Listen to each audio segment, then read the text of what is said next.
And let me ask you, Mr. Gingrich, Speaker, when you look at that issue of inequality, and this is something he's put front and center, the Pope has, it's something, of course, that President Obama talks a lot about. We saw the story about homelessness in New York, stark reality of the gap in the nation's biggest city.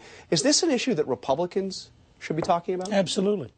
I mean, how can you justify the level of wealth in those big towers in New York City? Right. And the level of poverty in those alleys. Absolutely. And without talking about government, say, surely a society that cared, that believed every person was endowed by their creator with the right to pursue happiness, would come up with a better solution than 22,000 children that are homeless. And I think that the Republican Party has an obligation to rethink some of its indifference to the very poor. And I think the Democrats have an obligation to ask themselves, after 50 years of the war on poverty, isn't it clear the government is not a very good... Well, except for the... Wait a minute, hold on. Public policy actually does make a difference. Mr. Secretary.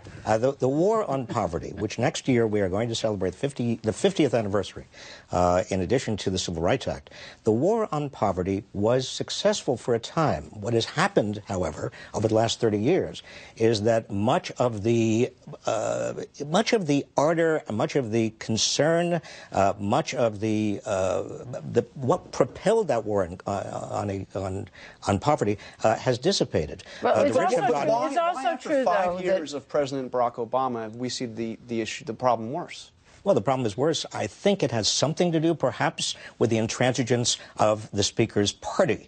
Because every time there was a jobs bill, every time there was an effort to expand low-income housing, every time there was an effort to provide better opportunities for young people. We're talking about equal opportunity. Equal opportunity is at the basis of this is baloney. This. What is baloney? Here's the baloney. Every major city which is a center of poverty is run by Democrats. Every major city. Yes. Their policies have failed. You're not willing to admit it. And the fact is, it's the poor who suffer from bad. Wait.